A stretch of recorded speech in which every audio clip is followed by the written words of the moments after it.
在案件侦破过程中，尸体上的创伤可以回溯成因，同样，现场的痕迹也能还原作案过程。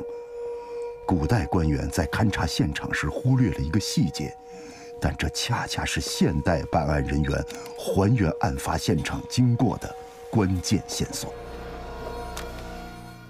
现场血迹分析在现代案件侦破中扮演着重要的角色。不同的血迹形态隐含着不同的侦破线索。假如现代办案人员重新回到案发现场，他们会从中得出哪些信息？那贱人上前阻拦，被他一把推开，撞到桌角。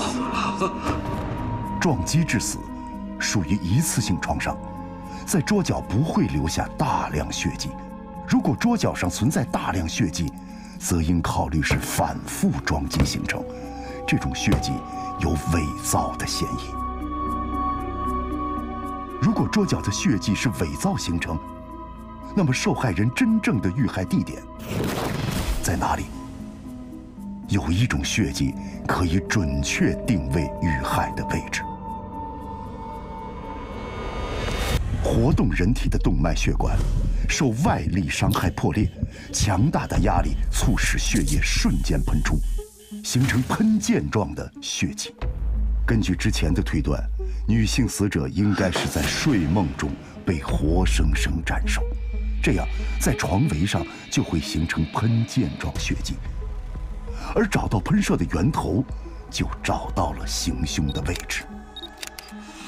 此外，凶手在伪造现场的时候，带血的证物也会在地面上形成另一种形态的血迹。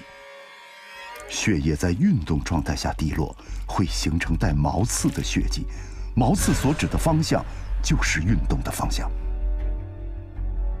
若凶手砍下女死者头颅后，又到脚柜伪造撞死痕迹，那床和脚柜之间就会形成一串滴落状血迹。相对于女性遇害过程形成的复杂血迹，男性死者的血迹形态则简单许多。因为是死后被斩首，心脏停止跳动，血液失去压力，断头处只会形成一处血泊。此外，凶手挥刀的过程中，会在四周形成抛甩状的血迹。